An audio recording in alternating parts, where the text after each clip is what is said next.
नमस्कार। मैं उत्कर्ष कुमार और आप देख रहे हैं न्यूज़ ट्रायल भारत के आज के खबरों की विस्तार से चर्चा के इस कार्यक्रम में आपका स्वागत है। आपको बता दें कि मराठा आरक्षण को लेकर जो बीते एक हफ्ते से जो मांग कर रहे थे, पाटिल की अगुवाई में पूरा मराठा ग्रुप जो है वो सड़कों पर उतर गया था। महाराष्ट्र की सड़कों पर, मुंबई की सड़कों पर उतर गया था, जिसके बाद मुंबई हाई कोर्ट ने जो है उस सख्त टिप्पणी, तल्ख टिप्पणी करते हुए जल्द से जल्द महाराष्ट्र की, मुंबई की सड़कों को खाली करने का आदेश जारी किया गया था।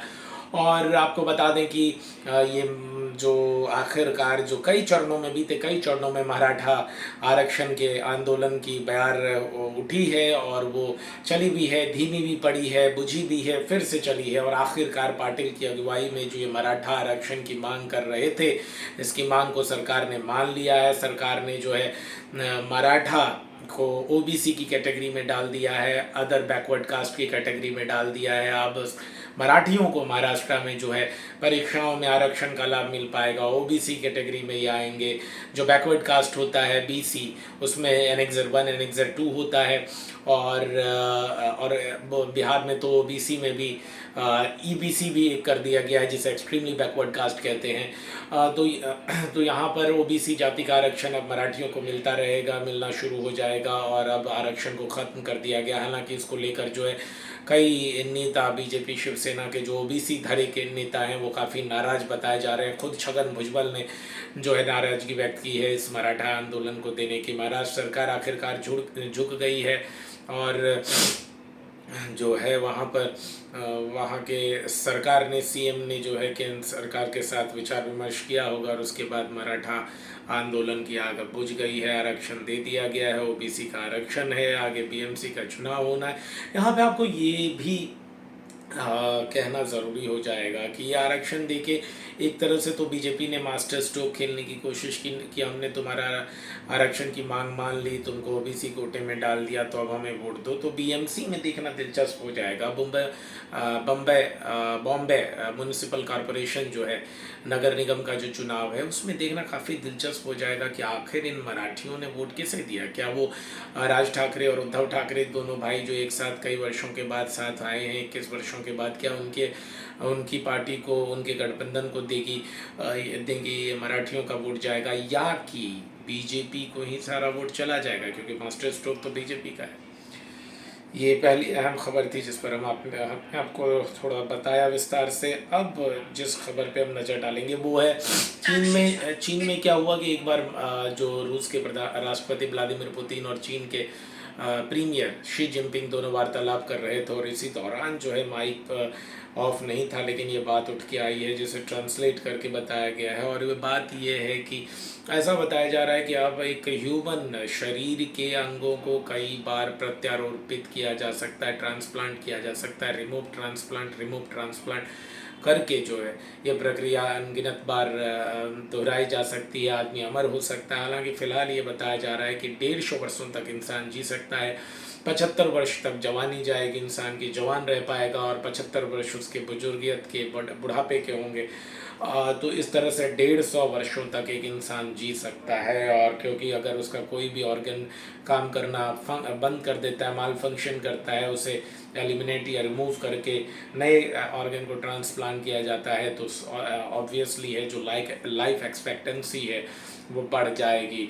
हालांकि इसमें एक दिलचस्प बात ये हो सकती है कि अगर इंसान 75 वर्ष तक जवान रहेगा तो कितने वर्षों तक इसे सैलरी दी जाएगी। सरकारी महकमों में तो ये सवाल खड़े कर देगा कि एक सरकारी नौकर को 75 वर्षों तक या 100 वर्षों तक खिलाना होगा, बाकी के तो 50 साल बुढ़ापे के होंगे।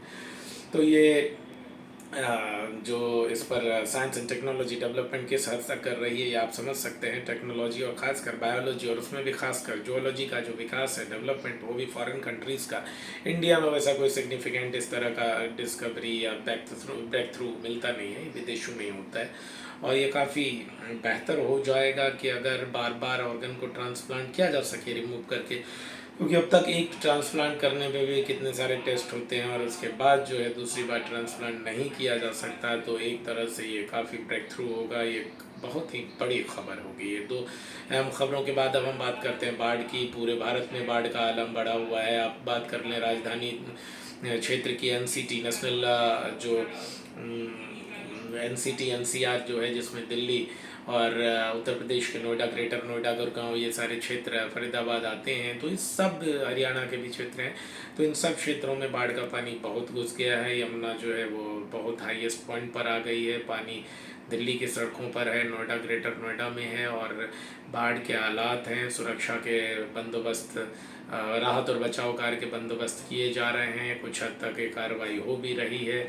आरटीओ जो इनकम टैक्स चौराहा वगैरह दिल्ली में है, वहाँ तो पूरे कंधे भर, पेट भर तक पानी आ जा रहा है। पैर तो पूरा का पूरा डूब जा रहा है, और कई जगहों तो नाव का भी सहारा लिया जा रहा है। तो यह खबर आ रही है बाढ़ से जुड़ी हुई राजधानी क्षेत्र से, और इसके अलावा भी देश के कई हिस्सों में, चाहे नॉर्थ वेस्ट ईस्ट की बात कर लें, हर हिस्सों में जो है, राजस्थान में, मध्य प्रदेश में, महाराष्ट्र में, गोवा में, हर जगह, खासकर पंजाब तो पूरा डूब गया है। और हालत इतनी ख़राब पहले बीते 30 वर्षों में कभी नहीं थी। अब हम बात करते हैं बिहार में, जो प्रोटेस्ट चल रहा है, बिहार बंद आज आयोजित किया गया था 5 घंटे का, जिसका मिला जुला असर देखने को मिला। देश के प्रधानमंत्री मोदी की मां को दिए हुए गंदी गाली के एवज में, मोदी को दिए हुए गंदी गाली की एवज में बिहार बंद का आयोजन किया गया था, और किसी तरह की कोई घटना की अब तक खबर नहीं है। और जो है, इसका असर भी अमूमन सामान्य ही आंका गया है।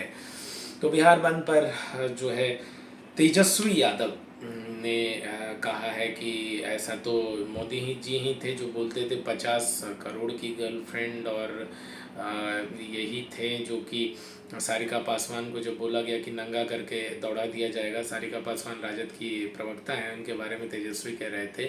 तो वो, और उन्हीं को अपनी पार्टी में जो सदस्यता दिलाकर और उसको सम्मानित किया है बीजेपी ने। तो ये खबर है मोदी जी से और तेजस्वी से जुड़ी हुई। बाकी देश और दुनिया की तमाम बड़ी खबरों के लिए आप सब्सक्राइब कर लें इलेक्शन न्यूज़ ट्रायल भारत।